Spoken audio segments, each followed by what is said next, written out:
हा 30वा कार्यक्रम आहे। यामध्ये 5 वर्षाच्या मुलांपासून ते अगदी 74 वर्षाचे नागरिक सुद्धा या संस्थेशी जोडले गेलेले आहेत। शासकीय प्रशासकीय मंडळी सुद्धा आमच्या संस्थेशी जोडलेले आहेत। त्यामुळे ठाणे महानगरपालिका सुद्धा आमच्या बरोबर नेहमी पाठीशी असते।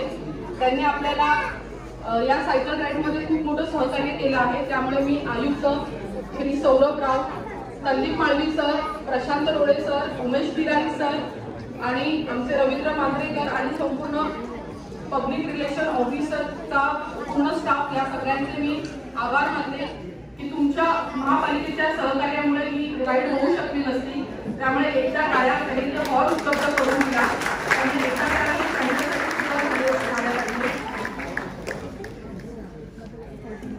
साधारण आम्ही महिलांना प्रोत्साहन देण्यासाठी जे संस्थेमध्ये आहेत आणि ज्या दररोज सायकल राईड करून इतर महिलांसमोर आदर्श निर्माण करतात आणि अनेक सायकल प्रेमी महिला आमच्याशी जोडल्या जातात। आम्ही सायकल प्रेमी फाउंडेशनचा प्रचार आणि प्रसार करतात अशा 3 महिलांचा आणि ज्या महिलांनी वर्षभरामध्ये सायकलिंग मध्ये अतुलनीय कामगिरी केली आहे अशा एका महिलेचं आणि जी महिला दैनंदिन व्यवहारासाठी सायकल वापरते अशा एका महिलेचा आणि जे लहान मुलं शाळेत जाताना किंवा छोटी मोठी राईड करत असतात अशा 3 मुलींचा आम्ही रणरागिणी सायकल राईड या कार्यक्रमाच्या निमित्ताने सत्कार करत असतो।